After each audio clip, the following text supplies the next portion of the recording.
All right, we got another reaction, guys. Ladies and gentlemen, we have another reaction. Those that are new here, my name is Skeister. I love the game of basketball. And of course, for those that have been rocking with me, Larry Bird is the GOAT. MJ is 1A, 1B. But we finally made it to the trash talking stories. We finally made it. We've gone through documentaries, highlights, but we finally made it to the trash talking stories. So without further ado, let's not waste any time. Let's jump right in. Get your popcorns, get your drinks ready. Let's do this.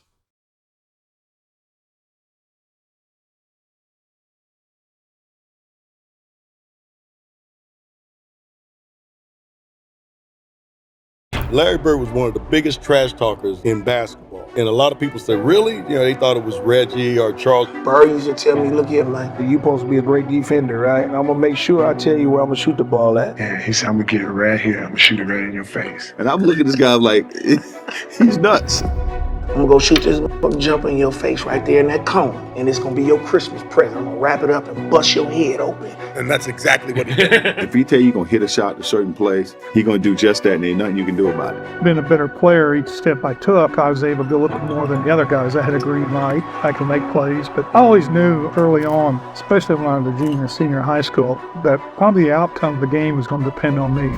Well, yeah, I interviewed Gary Payton, a venomous trash talker. And I asked him who the most vicious trash talker he's ever encountered. He said Larry Bird. Oh, no question. Bird talk shit, like we talk Let me tell y'all something.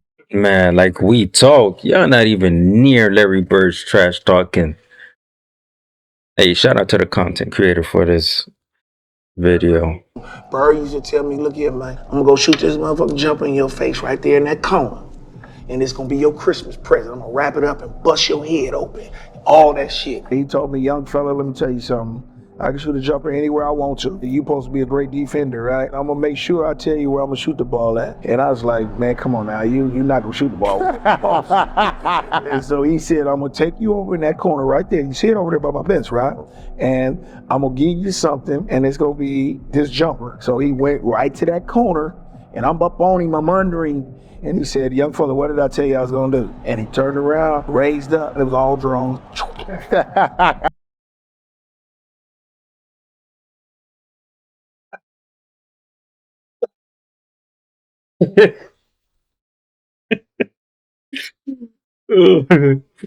Oh, this is funny. This is funny. And I said, shit, I ain't gonna mess with you no more. He was the coldest dude I ever seen with that shit, man. Everybody be talking about these greats. They don't be always mentioning him. He was the shit. Yeah. The shit, man. He'll give it to you any way he wanted to. Larry Bird was cold. Bird didn't talk trash to you, Oh did my God, Bird talked trash to everybody. I always tell the story about Larry Bird. I remember him, he was cursing under his breath. And I asked him, I said, Larry, what's going on with you? He says, you guys are being disrespectful to me. And I says, what are you talking about? He says, you guys are putting a white guy on me.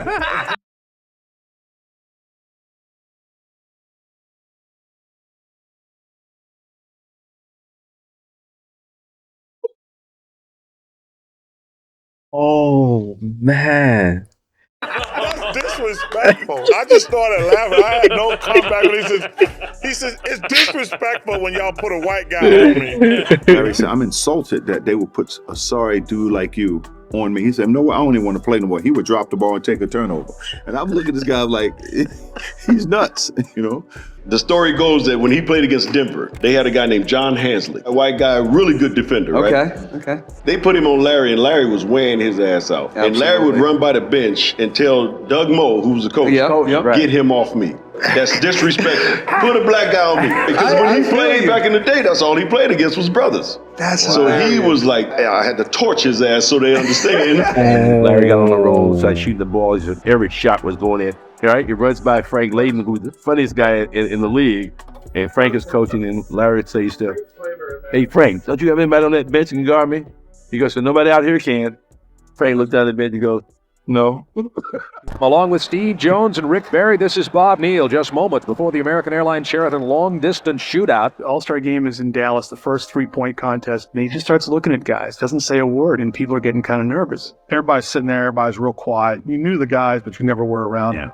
And nobody's really saying anything, so I walk in and look around, and then he finally speaks and says, I'm just looking to see who's going to finish second. And says, I hope all you guys in here are thinking about second place because I'm winning this. Excuse me? Did you really say that? Who's playing for second? Yeah, I did. I felt so bad. What were you thinking when you made that announcement to the room? Just messing with all those guys? I know going into that, I remember in the locker room, Robert said something that there's no way in the hell I was going to win that three-point contest. So I knew right then I had to win it. That check's had my name on it for a week now, and I knew I was going to win this thing. I've been practicing, and my teammates said I wasn't going to win it, but I came back and lucked out, really. Bird would luck out again the next year, but in 1988, it looked like his luck had finally run out. He certainly doesn't have that normal Bird rhythm going for him. Come on, man. Seconds remaining, has only 7, has to beat 15. That's 8, make it 9, and 10, 11 as we're counting, 13. A huge rack that time for Bird. He's still got to drop one here quickly, 14. This is a tie for the money. Yo! Larry Bird at the buzzer with He knew exactly what the score was. He knew that ball was going to win the competition for him, and it's almost like he did it in dramatic fashion just to make it more fun. He knew it when he let it go and was headed for the winner's circle. He didn't take off his top yet. I didn't see when he took off his top. Larry used to come in the locker rooms. He'd be getting his ankles taped, and he'd say, hey, ball boy, run in and go find the scoring record in this building. He needed those kind of challenges. He had accomplished every goal. We hadn't lost a game on the trip. And Larry told all of us players and the media too, tomorrow night's the last game of the trip, I'm going to play this with left-handed at least through 3 quarters. And it was at a time when, McHale was still coming off the bench. And so Larry scores his 6th point on a left-handed shot. And I'll never forget him. McHale yells out. And McHale goes, hey, Jerome, wait till he starts shooting right-handed. And at the end of 3 quarters, and then get 27 points. Well, left-handed is one thing, but when the game got close, I had to go back to the right one. Hey guys, I got some merch. We got some merch in the house. I'm gonna link it down in the description and also in the comment section. These were personally designed by myself, and also I worked with a graphic designer. Here are a couple of mock-ups as well. Jesus, the way, the truth, the life. That design was personally designed by me. Also, another design is this one right here. Jesus is the real king. That was personally designed by myself. This one right here is a personal message to men. We need Jesus, we need masculinity and godly men in the world, because it's going to be a better place. Fathers, husbands, we need order. The broken family is not working. We need to come back to the order, God's design. Here's this one, no pornography. It was an addiction that I dealt with, and I wanted to put it on a t-shirt. Here's this one, love, God is love. And because we love is because from God himself. And here's another one. Here's another design. Fathers matter. I don't care what the government say. Of course, it's another message for broken homes. We don't want broken homes. Here's another one right here, and it'll be in the description box, and it'll also be in the comment section. So let's get back to the video. Out with an equipment guy and just do the perimeter, shoot for half hours. All you heard was swishing. If he missed a shot during that thing, he'd say that the Bull Gang set up something wrong with the rim. Otherwise that would have gone in. I'd get there early, plug in my Stone Age computer right next to the bench. He'd come over, he'd call me Scoop, say, Scoop, what are you working on? I'm saying, I'm doing an early story. Then I'd say, well, I'm doing an early edition newspaper story about your free throw streak. You were approximating the NBA record for consecutive free throws, so don't miss one tonight or I'll look bad in the paper. Sure enough. First half, he goes to the line for 2, and the foul line is lined up right where we're sitting if he looks over. He's at the line. He makes the first. He looks over and winks at me. He looks over and winks at me before he makes the second. I mean, guys don't do that today. And he was always thinking about these things. It's like paying off a bet in the middle of a game. He was doing 2 things at once. Well, you had the Bird night. I had the Bird night. That was a tough night, man. But nobody was guarding Bird, were they? Well, we were trying. You were trying to. But when a guy is literally coming up the court, calling his shots, it's in that game, we're on the free throw line, and he literally says, "It's off the glass. Who's next? Where do you want this one from?" and he just made one after another, and he just tortured them mentally. He tortured all of them. I think Bird went by the bench one time, too. He fell in the bench. Oh, he did. Yeah, and he called that one. That was the one where he fell in it. He literally said, off the glass into the trainer. And, yeah. No. Last shot, he said, in the trainer's lap, coming down the court. He shot this high rainbow. It goes in. Ricky bumps into him and knocks him on our trainer's lap. So it was exactly what he said. Antoine Carr and Cliff Levingston got fined by Fratello, I think. And Eddie Johnson for celebrating. Celebrating Bird. Yeah, it was the best film session. Every time when I see Mike, we still laugh. God, it was so it was the greatest film session ever because back then, you watched the real game and just went, with a video. And Mike rewound the celebration 20 times. And they show a shot of our bench. Cliff Livingston and Eddie Johnson are standing up giving each other high five. I mean, everybody was entertained by this. Even the guys on the Atlanta bench. They got fined for that, I heard. Yeah. Watch the reactions on the Atlanta bench. You see Scotty Hastings with them. Yeah. Watch Cliff Levingston over here. I think this is Cliff. Fratello wouldn't let it go. He just kept rewinding. Showing the guys, you remember, they were giving each other high five. And then somebody falls off the bench. Yeah, too. that was Eddie Johnson. Yeah. Eddie Johnson falls off the bench in laughter, and Antoine Carr and Cliff gives each other high five. And our film session was 20 minutes of that. Yeah, and so it was a bad night. The first game against Larry Bird, it was shocking. And I'm a rookie, I go shake his hand, and he put both hands behind his back. And I'm saying, okay, he's getting his head ready to play. First play of the game, he says, I don't know where they got you guarding me, Holmes. And he shoots a 3. I was pissed. I said, I wasn't mad he hit the 3. But this just called me Holmes. And so it set up for a really interesting game. Because I remember one time I came down and I dunked it on him. He landed on the ground, he fouled me, and I'm pointing. And he said, hey, Rook. I said, what? He said, I like you. He said, you got balls, but I'm still going to get 30 on your ass. He got about 38, so he kind of proved his point. But I had to pay my dues. I wasn't upset about that because, back then, as a rookie, you got to pay your dues. Simple as that. It was funny, the first time that I played in my rookie year, I guarded Larry Bird, and it took me about 10 minutes to realize I should be probably guarding him instead of staring at him. And he came down, it was funny, he came down one time, and Mark West was the center on our team, and Larry looked at me, and then he looked at Mark, and he said, Mark, I'm going to go down, I'm going to come off the screen, I'm going to catch it right there, I'm going to turn around, I'm going to shoot it in the rookie's face, and then I'm going to run down the floor. And that's exactly what he did. And I'm sitting there, that just happened.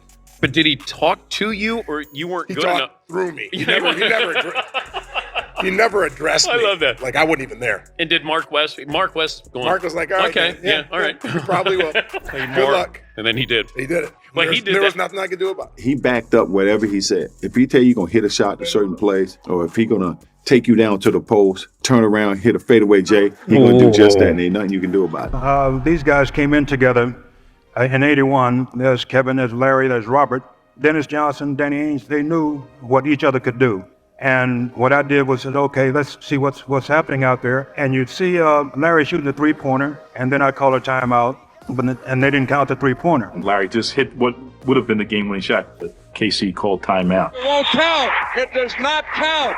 Boston had called a timeout. Larry came back to the bench, and he was a little upset. So he's very upset with that. So I diagrammed the play. He says, head with the play, Case. Hey guys, when I come back after timeout, I'm going to go right to the same spot. I'm going to kick it in. Give me the ball and tell all the rest of the guys to get out of the way. I said, shut up, Larry. I'm the coach here. Okay. All right. Dennis, you take the ball out, give it to Kevin, then you throw it to Larry, and everybody get the hell out of the way. Celtics are down by 2 points, and Bird is out by the 3-point line, and he's being guarded by a guy named Johnny Hott. He goes down before the ball is thrown in, and he's standing right in front of the Phoenix bench, and he looks at all the guys on the bench and says, yeah, I'm just fixing to bust a 3 on you guys and just go home. I'm tired of this. And he says, watch my hand as I follow through. And, Johnny High sort of smiles and laughs about it. And I was supposed to cut off the high post and post up for a second and then go across and set a pick. Well, I came off the pick and I was wide open and I stood there waiting for the ball. I had a smaller guy to post up and And Larry just waved me out of the way saying, get out of here, get out of the way. And then he just turns around and shoots a perfect three. As the ball's in the air, he kind of turns towards the Phoenix bench and yells, "Told you so!" Takes off running to the As he continued on to the dressing room. Now that's what you call arrogance. And from that time, I learned to run Larry's play, not the coach's play. He wanted the light on him. He wanted the focus, and he wanted that ball. And in case he would ever call somebody else's play, Larry would just say, no. I'm shooting this ball, and he would.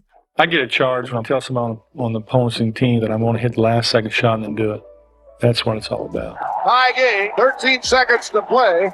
Celtics basketball. During the timeout, I'm going through a play. And about that time, Larry steps in and says, Coach, why don't you just give me the ball and tell everybody to get out of the way? It's Larry. If he wants the ball, he wants the ball.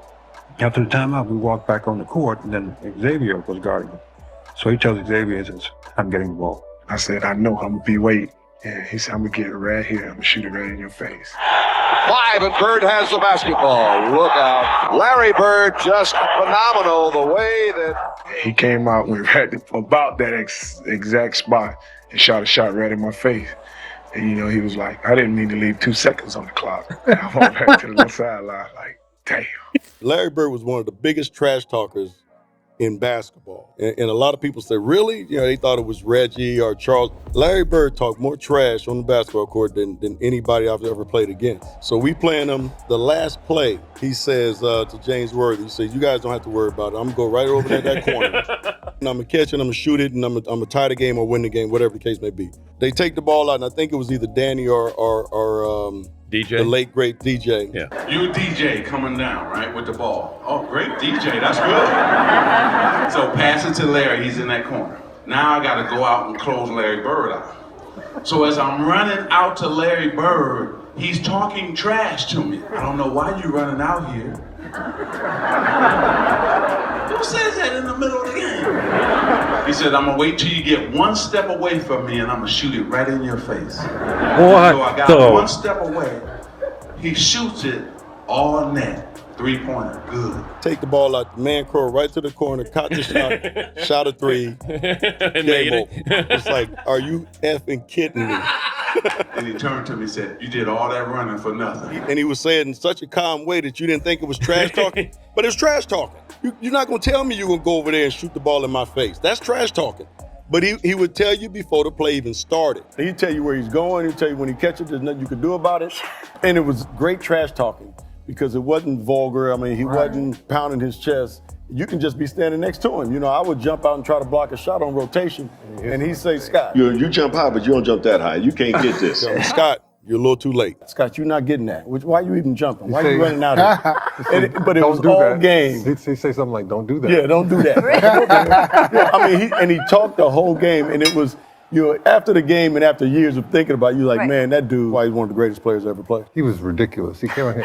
Our sportscaster played the Superman theme when he was talking about him that night after the game because he did everything, points, rebounds, assists, just steals, you name it. Larry has such a great mind for the game. I had a lot of respect for him as a competitor. That competitive nature, the work ethic, because I asked a lot of questions. You know, playing with Byron Scott, I asked him a lot of questions.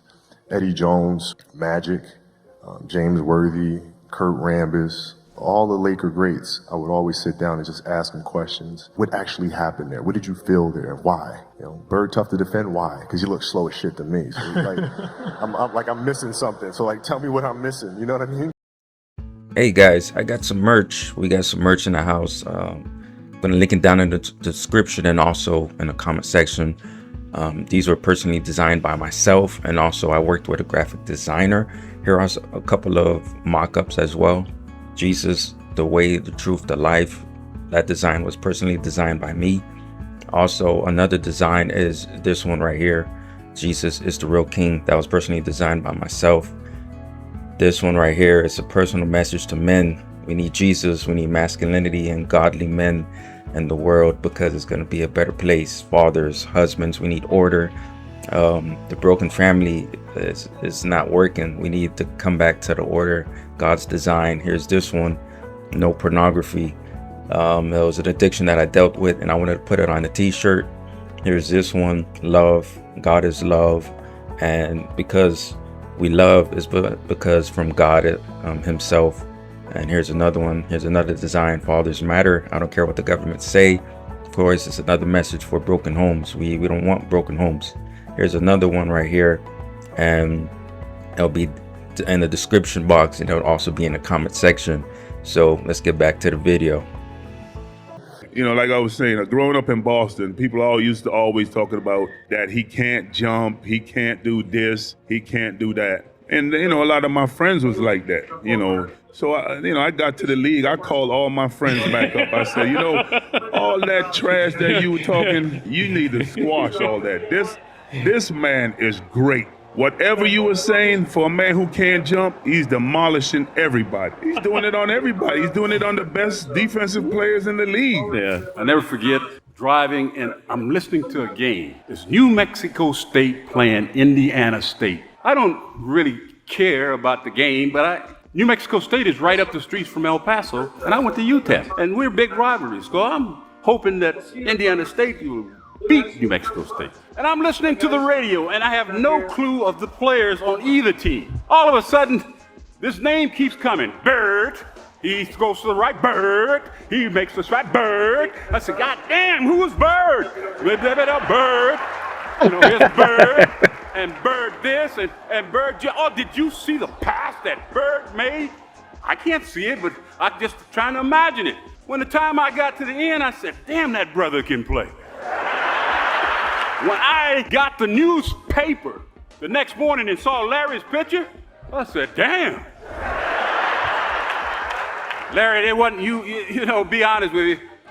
The young lady that said you were her favorite player, mine too. I love you too, Magic, but not as much as I like Bird. Always talk about great basketball players, and they don't never mention him to be up in that round. But Larry Bird was cold. I don't think nobody ever could get out with him. You ask Magic. That's why Magic had a run, and he was mad when he had to retire in '92 because of what he was going to be missing with Larry Bird. And then you remember Larry Bird took 2 more years, and then he quit because he said his main guy who he wanted to play against is gone. I'm going to tell this story. We're in LA, and I'm hurt. I got a pulled hamstring, so I'm not playing tonight. So I can't play against the Celtics. You know, I'm killing myself.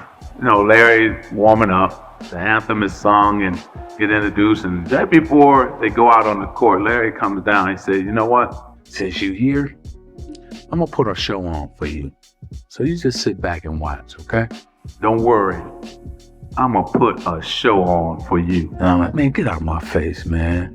Want to hear that? You know, that's Celtics and the Lakers. And he went out. I think he scored 38 points, about 20 rebounds, about 15 assists. And every shot he would shoot, he would turn to me. Every time he hit one, he'd look at me.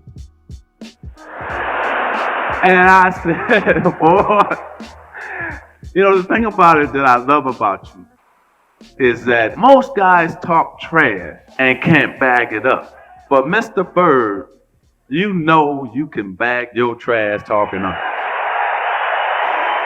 And last but not least, I'm going to say this because you told me one lie. You only told me one lie in your career. Only one.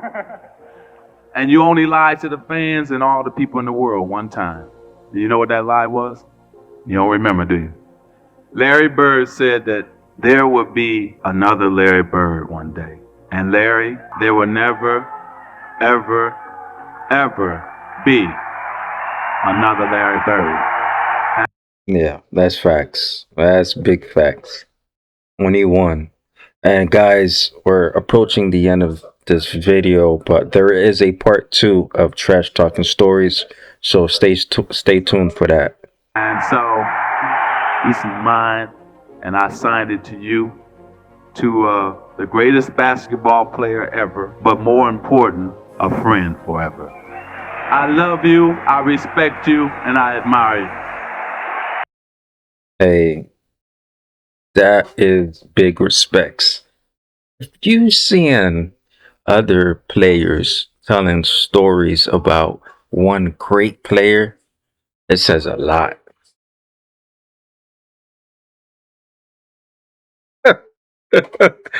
I'm not gonna lie, these stories are wild, man. And he backs it up. That's the icing on the cake. Yeah, that's a bad man. That's a bad man. Hey, man. Ooh. Oh, those are great stories. Those are great stories to listen to, guys. Stay tuned to the next reaction. Yeah, catch you guys on the next one.